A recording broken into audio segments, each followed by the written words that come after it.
What he teaching us today, Chad? What the fuck? What he teaching us today? Oh my god.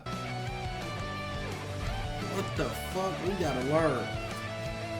We learning. Lock in, lock in. Get our Naruto in. Time for class, man. What up, class? Ray, get off the board. Hey, if you just came in, take a seat, take a seat. It's gonna be a good class if you guys really wanna learn. I'm excited, bro. I'm really excited. I hope you guys take something away from this. So look, today's class is gonna be dope. I'm really excited because we learn so much creating content, and rarely do you get a chance to share it. We all have learned something from the videos that we've created. So I'm gonna share what I've learned. At any point, you guys can also try and share what you've learned. Take something away from what I'm about to say. There's gonna be some gems that's gonna help you elevate your content, no matter what type of content you do, okay? Type of I am, man. I like to start my classes with a little pop quiz. With a pop quiz, man. So we're gonna pass around some papers and just answer them honestly. It's okay if you're wrong. We're gonna help answer some of those questions by the end of this class. So chat, just so you guys can see the pop quiz, it's pretty simple. What is the best stream camera? The minimum viewers to stream full time? Most important Sony metric A9, for YouTube? right? Most important metric for Twitch? It's either the, yeah, it's more than likely the Sony A9 right. best streaming camera. Wait, what was the other shit? Minimum viewers to stream full time. Minimum viewers to stream full time is 500 for surely. Full time 500. Most important metric for YouTube is watch time. Is it? But it might be click through rate.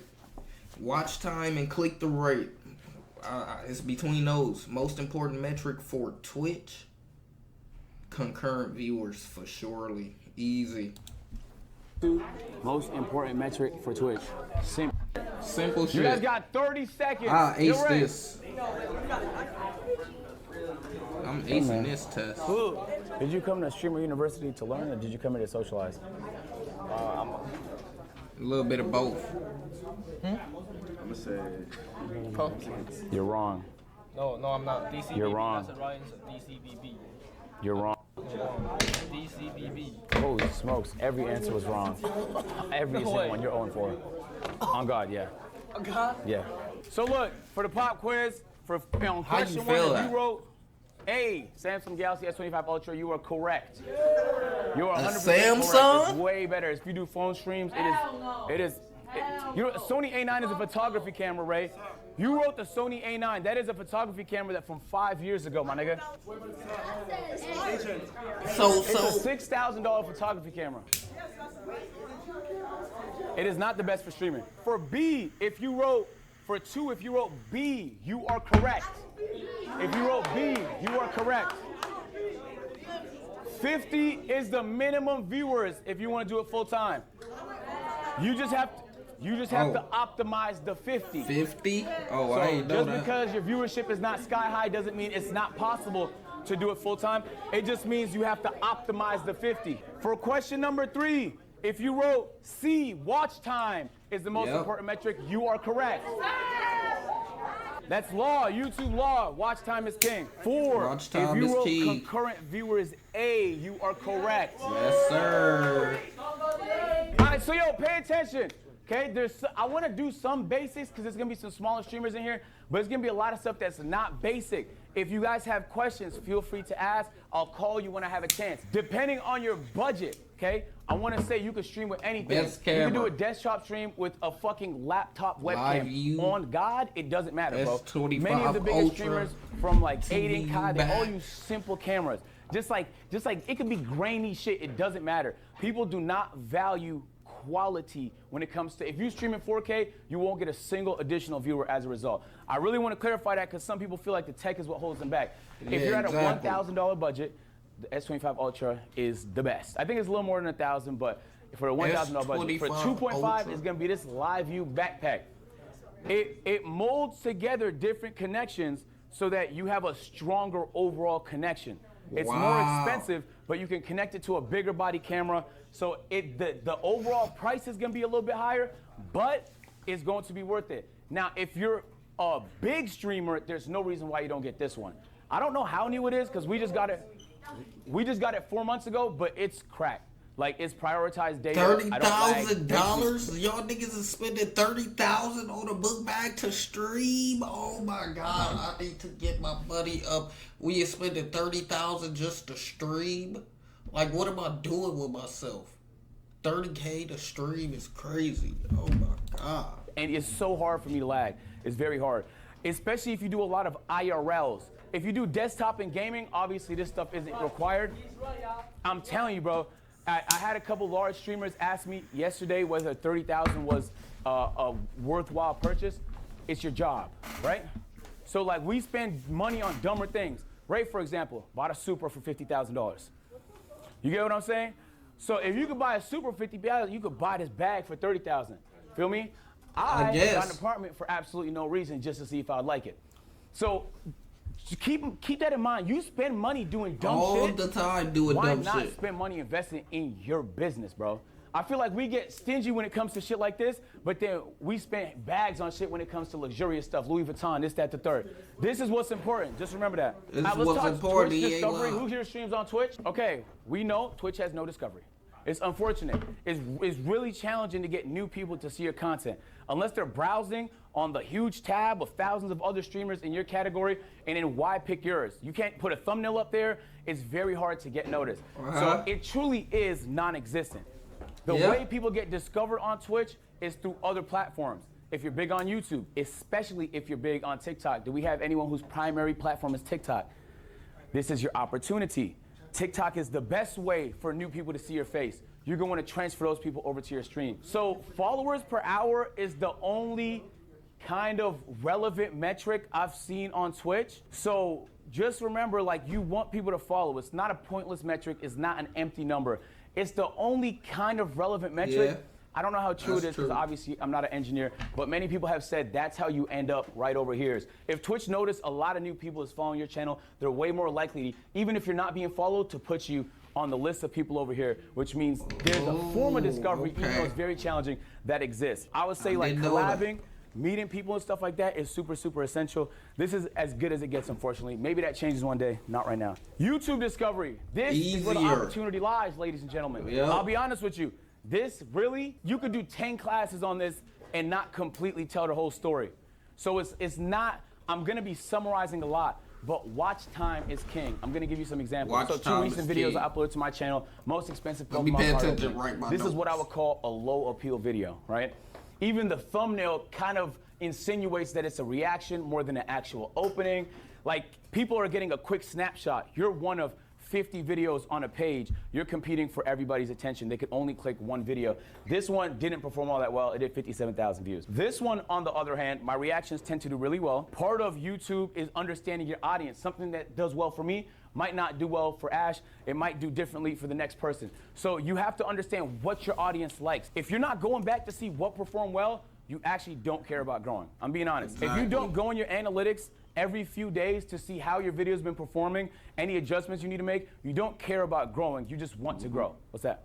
How you feel about like channel managers? Like, it could work, especially if they have experience, but some channel managers are managing 8 channels, then it's like a priority issue. And also, you just have to make sure they have experience. I think understanding appeal is super important. This is gonna sound a little harsh, but I want you to take this in a positive way. People don't really care. Even the way you consume content. Nobody really cares. Don't think people care about you. Don't think people care. Post the content, please. Don't really care. Getting people to care is challenging. Getting people to care about you is challenging. Getting people to care about your idea is challenging. You have to create appeal. Streamer University has been getting marketed for like 5 months. He's been talking about this for 5 months. He's been giving us updates for 5 months. He's been hyping it up for 5 months. So when Streamer University happens, extreme appeal. Exactly. The actual execution of it increased the appeal even more, okay? In comparison to an idea that flops. Understanding your audience, putting yourself in the shoes of your audience is essential to getting a good idea of what's gonna work. It's easy to find a crossover between what you like and what your audience likes. So many times I see people, oh, I don't wanna do that. And what? Nigga, I was uploading my GM videos for 4 years. You think that's the only thing I wanted to do? Right, but that's what my audience needed at the time. I was able to make a pivot, there's strategy to that, into more general genres until I got a chance to just be as variety as possible. All right, so I'm gonna show you guys some numbers just to give you an idea. This was my Pokemon pack opening. if you don't know, if you're not very familiar with these graphs, you don't care. And I don't mean that to be mean. I mean that familiar with the audience retention graphs, man. You gotta be. If you're not looking at your videos, like he said, and going to the analytics, looking at how long people is watching, looking at where they coming from, what times of the day they watching, how they came to it. Did they come from phones? Did they come from external browser links? Did they come from Instagram, Facebook? Like they telling you all this, and you're not paying attention to it. Yeah, you tripping. To kind of be in your ass a little bit, you need to be very familiar with these graphs. You should see this and immediately know what it is. You should get that comfortable. After tonight, once you're done tomorrow, you should get in these graphs. YouTube is a good discovery tool. This audience retention is not good. Now, it's not good because it's 33% can mean anything, right? It depends on the length of the video. It depends on what channel it was uploaded to. It depends on the norms of that genre. There's a lot of variables. But for me and my channel, 33% is not good. Huge drop off. You can see like 30% of people left in the first 10 seconds of this. That means that the video is likely to perform bad because if people leave early, less watch time. Watch time is king. And then the other thumbnail you've seen, this was the reaction video. A lot lower lift. Keep in mind, the Pokemon video cost $1,000 to open the packs, right? This video was free. I was reacting to a license being interviewed by Brandon Buckingham. This video is there's always gonna be some drops, but you see how it holds? So the audience retention, a lot stronger, 43%. Exactly. Average view duration, 20 minutes on I think like 46-minute video. To me, that's a good audience retention. This was one of the higher performing reactions on my channel. And this was uploaded 3 days ago. I think it already has like 300,000 views. I see another hand, what's that? If you make one type of content and you want to branch out and feed your community new content, what would you say is the best way to do that? We could talk about that. The strategy to that is super complicated. The best thing you can do if you want to do different type of content is to see what everyone else did. Let me give you an example. Back when I was making my GM content, if you guys know what my GM is? It's 2K. It's a game mode on NBA 2K. It's super niche. It's the one where you manage different teams and trade players and stuff, right? The only person that was able to pivot at that time out of that community and do park stuff, because the community for the park content, you know what park is? Yeah. That community was way bigger, was a streamer, content creator Lost and Unbound. Yeah.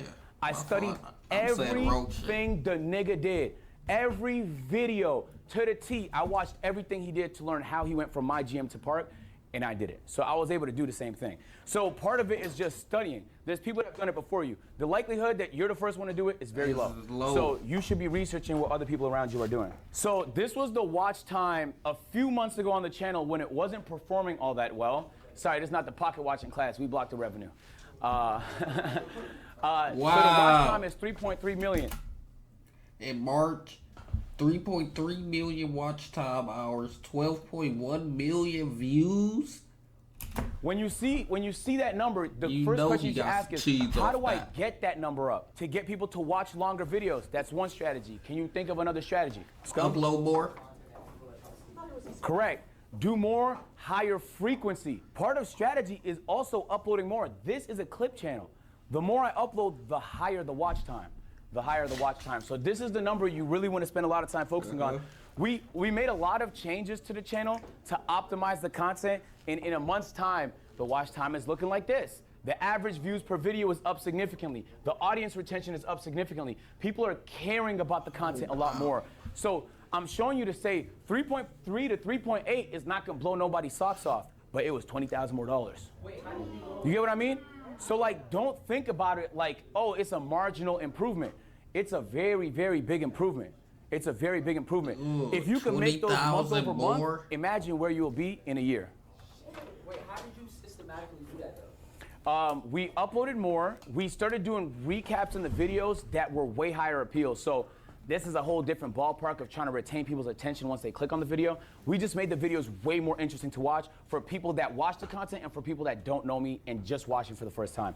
We also focus more on converting subscribers for people that watch. We did that with the outro, and we did that with lower thirds, and we did that with better overall audience retention in the video. So that's a whole nother talk, but there's a lot of strategy that goes into that as well. Right now, when it comes to creating content, TikTok is king. The only reason people don't think this is because you can't make that much money off TikTok, which is true. But you don't need to make that much money off TikTok. You need people to learn who you are on TikTok, right? You're gonna funnel those people to the platforms you can make money, YouTube and Twitch. The larger you can get on TikTok, the easier it's gonna be for you to tell your audience to go to other platforms. One content creator I want y'all to study is Jinxie. Jinxie posts on TikTok all the time, and he finds sneaky ways to mention his stream or tell people to go to his stream in the middle of his shit all the time. Look for it. Like, don't see it as a viewer, see it as a content creator trying to learn. Exactly. He is one of the best strategists. I don't even know if he does it strategically. He might just be doing it because he enjoys it,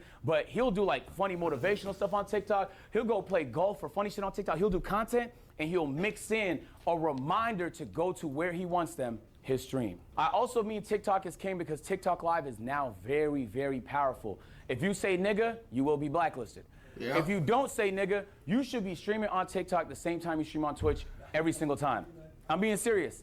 To all my people that don't say nigga, put your hands up. Yes, if they say nigga, the TikTok is gonna see that as hate speech and your account will get shadow banned. It'll Nigga, get checked. you always raise your The hand. reason I didn't, just so you ask, you might be wondering why I didn't mention YouTube. If you deal in copyrighted stuff, you react to sports, you react to music, you play games that have music, and you can't turn it off, streaming on YouTube becomes a lot more challenging. If your content's simpler, if you're a gamer in here, and most of your content is gaming, can I see some hands? All right, y'all opportunity is on YouTube. I should mention that. Co-streaming on YouTube is big because YouTube has discovery for the live, and it has good monetization. There's a good video I'm gonna recommend y'all. Moist Critical uploaded showing the revenue difference between YouTube and Twitch.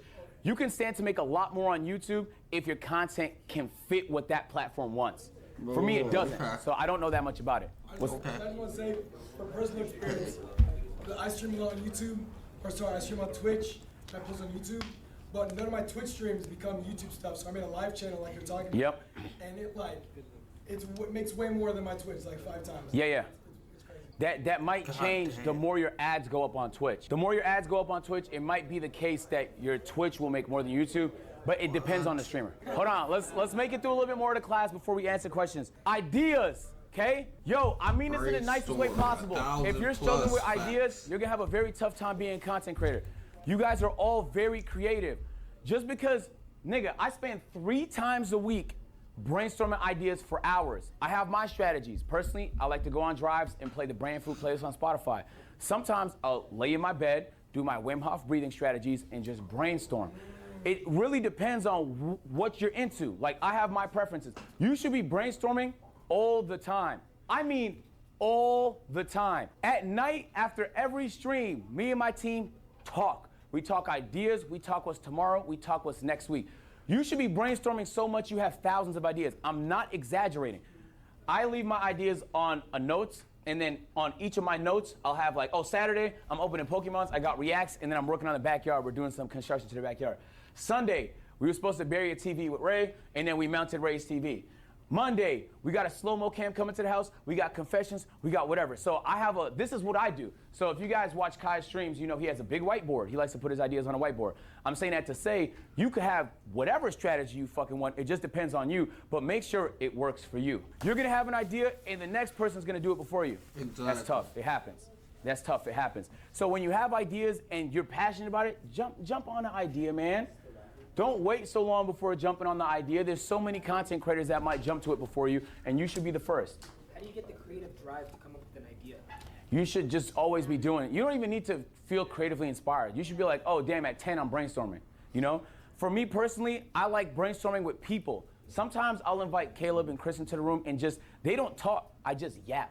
And eventually my yap will trigger an idea from them, or I'll come up with an idea. That's actually the #1 way I come up with ideas. That's how I came up with the Pokemon Go Marathon, which I'm doing in a few weeks. I'm really excited for. So yeah, very excited for that. So I'm saying that to say you can come up with whatever. You can have an app that helps you organize shit if you want to. For me, my phone is easy, it's accessible. This is what I do. I'm gonna show you guys some examples of streamers, just so you guys can do the same when you go home.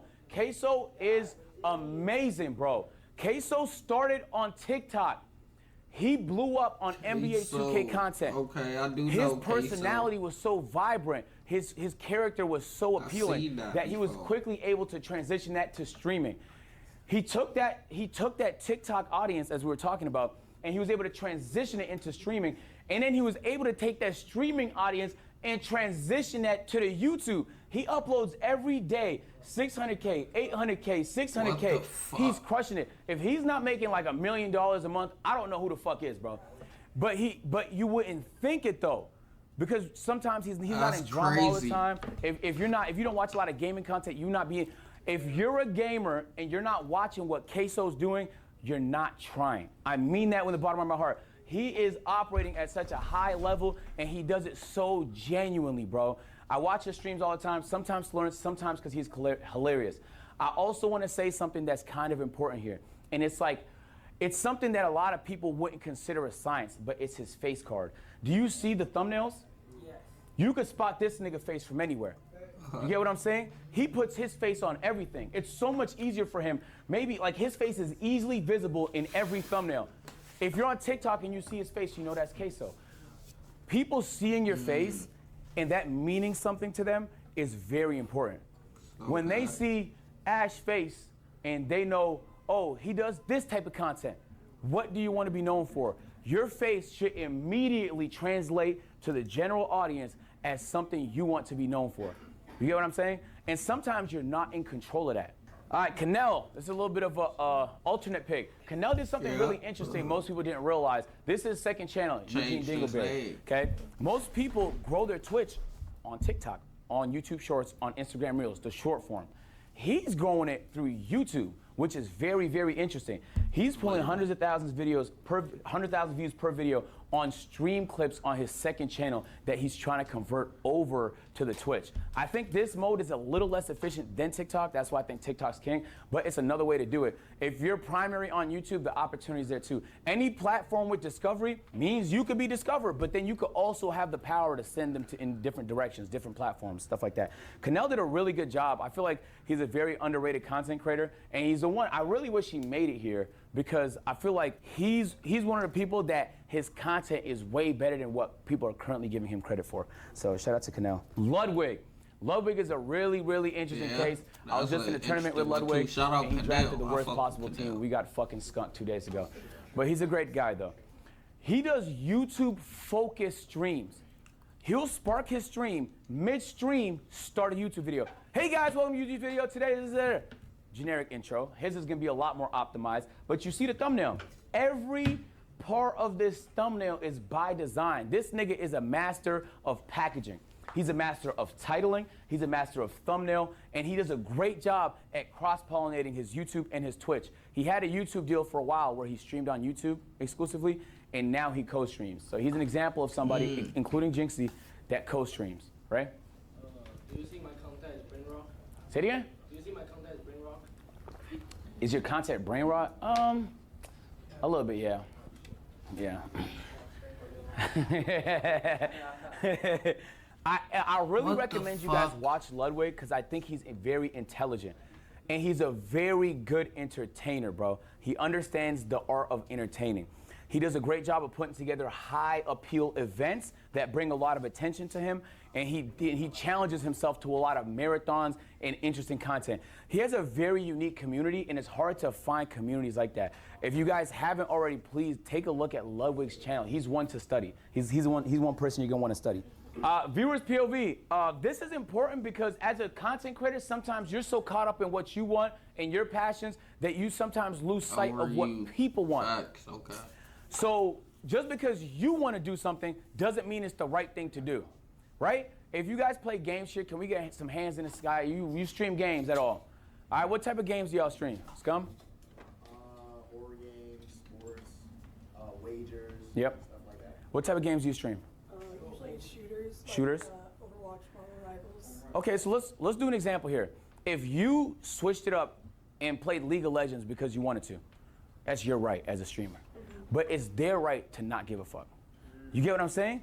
So you could do it. Some people don't care. that's They'll true. do whatever they want. But in terms of good strategy, That's true. think about your audience. Like they're gonna be like, damn, they watch because it's you, some of them. But it's like, nigga, I know I don't want to watch League of Legends. You know, even if it's my favorite person doing it. So just understand, put yourself in your viewers, your average viewer's POV. Well, I do have a question because I actually have been moving away from that after doing the same thing for like 2 years now. So I'm glad that you said that. What do you think is like the best way to like transition your old I think they asked that into already. something new? Just to like. It depends on what the new thing is and how different it is from what you're currently doing. You know, like if you're a COD person, transitioning to GTA 6 when it comes out will be pretty easy. They're both really casual games that casual gamers play. But if you're a COD person transitioning to fucking NBA, actually 2K might not be too bad neither, because a lot of 2K players play COD. FIFA, then you're gonna lose some people. So just understand where your audience is. Even for my agency, I love y'all niggas, but there's certain games y'all not gonna watch me play, bro. Friends, this is very important. My mom used to tell me this all the time, and I took it for granted, and now it's honestly the most true thing I've ever heard. Yo, bro, if you're around a bunch of losers, you're gonna lose. I don't know how else to explain it. Yes. Dead ass. Yes. You're gonna leave here, you're gonna go back to whatever city you're from, and you're gonna be around people. If those people aren't on the same pursuit as you, they don't have to be streamers. I mean, like, taking life serious. Like, if they're not trying to try, bro, you will match that energy, I'm telling you. And operators, people that are winning, don't want to be around that. You are actively repelling away the energy that you're trying to attract. I mean that from the bottom of my heart. Back when I wasn't making any money off streaming YouTube, nothing, 7 years I did this, $0, bro. Out of love, I just enjoyed it. I would still be doing it, obviously part-time, but out of love if I wasn't here with this opportunity. But I had friends. We used to get on Skype, RIP Skype in the chat. RIP Skype. We used to be on Skype. We used to talk to each other every day. Every day we would hop in a Skype call, I would mute and say, yo, I'm about to record a video. Boom, I record a video, I'll come back to the Skype call, play 2K with the guys, grind my players, shit like that. I was a 2K content creator. I was in my bag with people that was in their bag. You get what I'm saying? You could be around whoever you want to, bro, but you'll go in whatever direction they're going in. So make sure you want to go where they're going, bro. Okay, I want to do something special, all right? So some brands, I did a sponsorship in my pocket watching class with Weeble, and they loved it. But then other brands saw that, and they were like, bro, how can we get involved and help some small streamers? So can we put hands up if you've never done a brand deal before? I'm gonna have you guys stay after class because Droptics, Bays, and Moon Oral Beauty want to be your first brand deal. Damn, help me out. Obviously not the easiest decision to make, you feel me? Because it's not much time to do it, and there's only 3 brand deals to go around. Shout out to these brands, man. Droptics, Bays, and Moon Oral Beauty. I'm not getting paid from this. They just seen people receiving help. There's been so much wholesome vibes, and I want to keep it going, bro. They're willing to offer $5,000 to 3 different streamers to do their first ever brand deal, okay? So I mulled it over with the chat, and the decision was Esty, Coach, and Kai. Can you please come to the front of the class? Whoa, Congrats. W. Congrats. W. Congrats. W, Coach. So look. Wow, W. So look. We'll have a conversation about talking points, how to deliver them, and then we'll have some time so you can do that. That's a W. Maybe today, hopefully today, on campus. I feel like that'd be fire. So, I mean, which one would y'all rather do between Droptics, Bays, and Moon Oral Beauty? Yeah, I like your. Which one you want? We'll let you choose first. You can take Bays. Okay, you want to go Moon? Can you go Droptics? Of course. Absolutely, bro. I love your attitude, man. Thank you so much. Okay, so we'll talk. I'm going to get you guys contacts if you can stay back so that we can spend some time to go over talking points and how you guys are going to deliver and stuff like that. Help me. I really want to say a huge shout out to these picks. brands. They just did it out of love. They know realistically the ROI and doing something on a smaller streamer is not going to hit as hard, but they love the idea of opportunity and they love the idea of making people's dreams come true. So $5,000 is gonna be big, bro. I really appreciate that. No cap, W. What the fuck? Help me next. Moral, what they call them? I'm finna go help them. I'm finna go hit them up too. What's their names? Hold on. I'm finna go hit them niggas up. Say it one more time. Let me. Congrats. W, Coach. So look, over with the chat, and the decision was go on, bro, because it's not much time to. Moral, Beauty, Base. Yeah, I'm hitting them up, chat. I hope y'all ain't think I was bullshitting. Hitting them right up. No cap.